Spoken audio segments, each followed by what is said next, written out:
conhecido como Pedro Monteiro, era um coronel muito poderoso, mas sem estudo, que foi prestigiado pela política de João Pessoa e pela política do Rio de Janeiro. Na época, Rio de Janeiro era a capital do Brasil.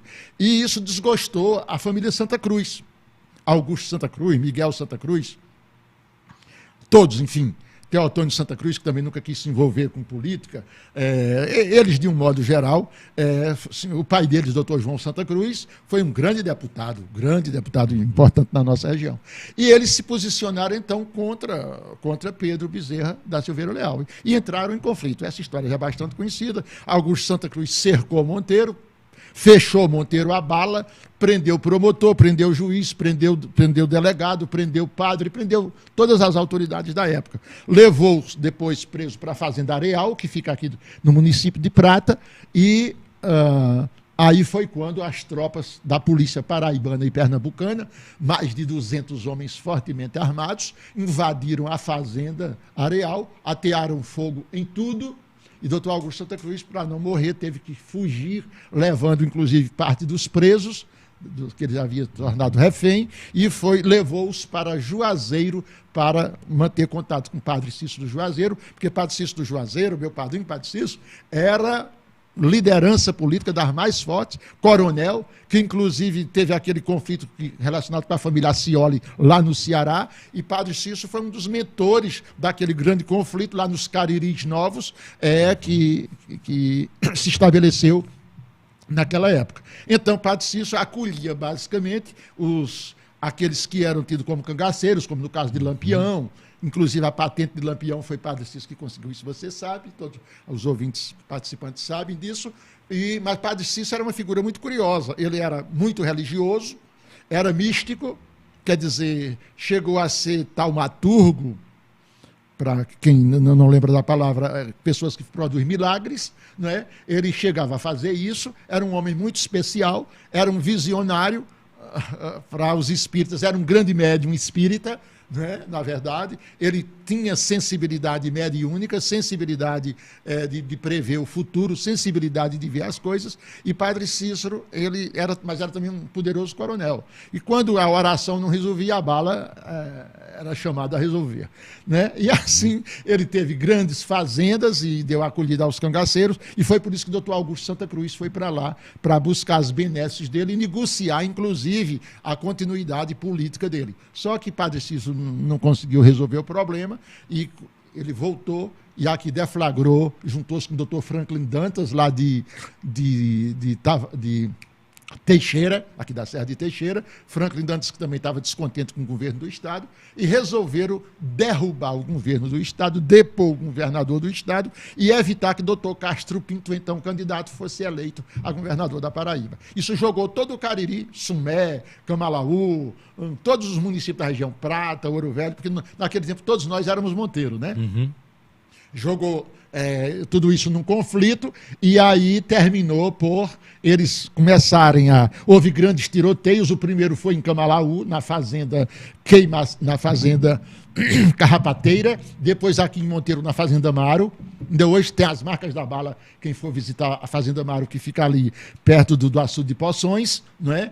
E tudo isso. Depois eles começaram a atacar as cidades, começaram por Patos. Foi aí onde houve a desmoralização de doutor Augusto Santa Cruz, porque alguns grupos de homens que os acompanhavam, em vez de enobrecer a revolução, foi roubar a cidade de Patos. Isso fez com que ele caísse de conceito perante o governo federal, que por baixo dos panos o apoiava, Hermes da Fonseca. Quem denunciou isso na época foi Epitácio Pessoa, que era então presidente do Supremo Tribunal Federal, né? E era paraibano, e era caririzeiro, porque Epitácio é daqui de Natuba. Né? Epitácio é de Natuba? É. Caramba, eu não sabia. Então, ele sabia de perto a nossa realidade, e foi quem fez com que o governo federal retirasse o apoio de Augusto Santa Cruz. E foi nesse contexto que se deu a Revolta de 12. Eles foram passando de cidade em cidade, algumas lutando e outras não, perderam a luta em São João do Cariri, porque já estava tudo traçado. Depois de São João do Cariri, eles invadiriam Campina Grande,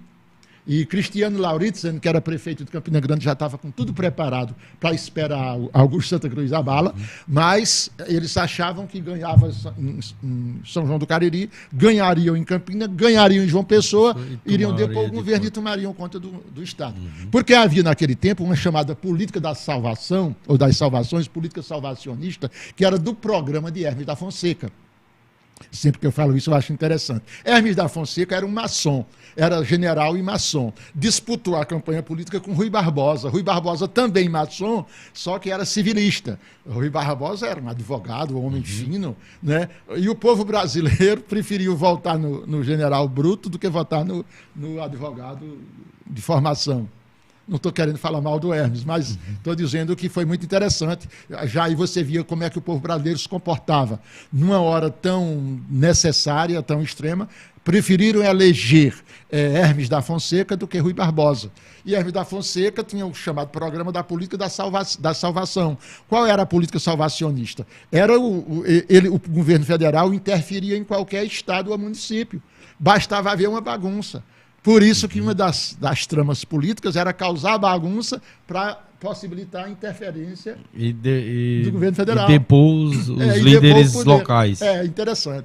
Mas aí, doutor Augusto Santa Cruz começou com todo o apoio de Hermes, mas aí deu problema, porque quando chegaram em Patos, um grupo que não era muito legal, em vez de respeitar os cidadãos de Patos, roubaram, assaltaram Patos. Aí deixaram a sociedade contra, né? Aí todo mundo comunicou, olha, esse cara não é salvacionista, coisa nenhuma, esse cara é um pilantra, esse cara é um ladrão. A verdade é essa, ninguém gosta de ladrão, né? E aí foi essa coisa e terminou a sorte, vamos dizer a sorte, que na verdade não é a sorte. Essa coisa de sorte, destino é construído por cada um de nós, é outro assunto.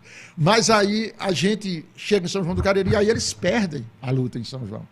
Perdem a luta e quando perde a luta o grupo se espalha, se desbarata todo. Augusto Santa Cruz teve que fugir e ao fugir foi para Pernambuco, depois foi preso, foi julgado, conseguiu transformar o julgamento dele, que foi feito aqui em Monteiro, conseguiu que os irmãos dele fossem, inclusive, advogados da causa. Augusto Santa Cruz foi, então, julgado não como um criminoso comum, mas como um revolucionário, e como revolucionário tinha as benesses da lei, das leis que anistias, né? As anistias. Resultado, foi solto.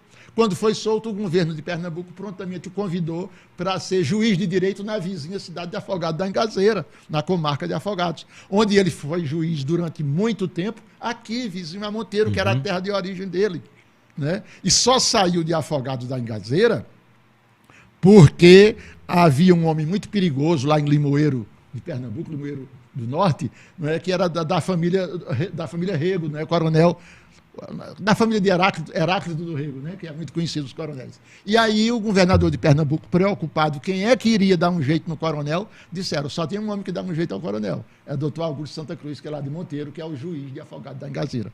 Removeram Augusto lá para Afogados, para Limoeiro, onde ele controlou realmente lá a turma, né? Ele era um cara muito curioso. Augusto Santa Cruz, eu não quero entrar no detalhe porque já é outra história, mas Augusto Santa Cruz, ele era um homem de valores enormes, e eu vejo, Monteiro ainda tem muitos descendentes deles, e alguns até têm medo.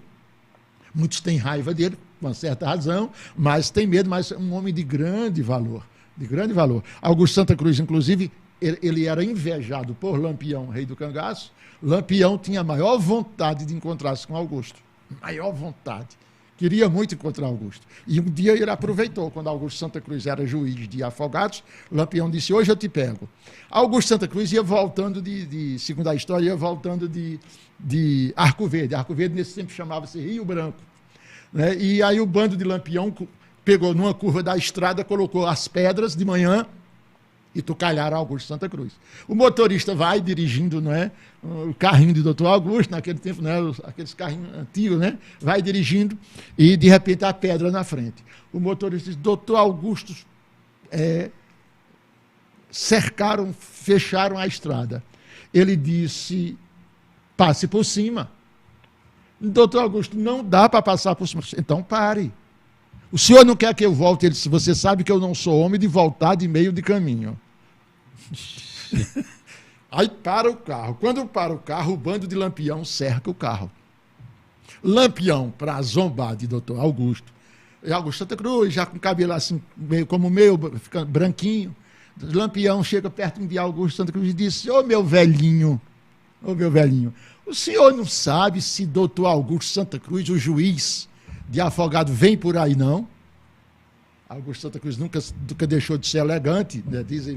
Desce do carro elegantemente, se aproxima de Lampião, fica a 1 metro de distância de Lampião, olha para Lampião e diz: em primeiro lugar, bom dia. Já desarmo, já uma lição de moral. Em primeiro lugar, bom dia.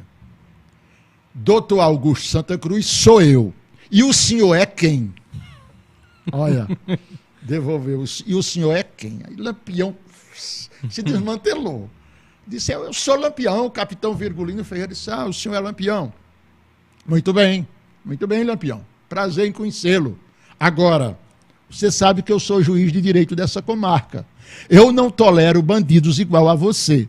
Eu vou lhe dar 5 minutos para você se retirar com o bando, sob pena de eu lhe dar voz de prisão. Imagina quem era que ia prender. Só ele e o motorista. Ele e o motorista. Eu vou lhe dar a voz de prisão. Como diz o Matuto, o Lampião desonerou-se, né? Pediu desculpas, mandou os cangaceiros retirar as pedras. Doutor Augusto passou e os cangaceiros disseram: capitão Virgulino, o senhor. Disse: olha, um homem como Augusto ninguém põe a mão, né? E assim foi o encontro dos dois. Mas tá bom, vamos deixar.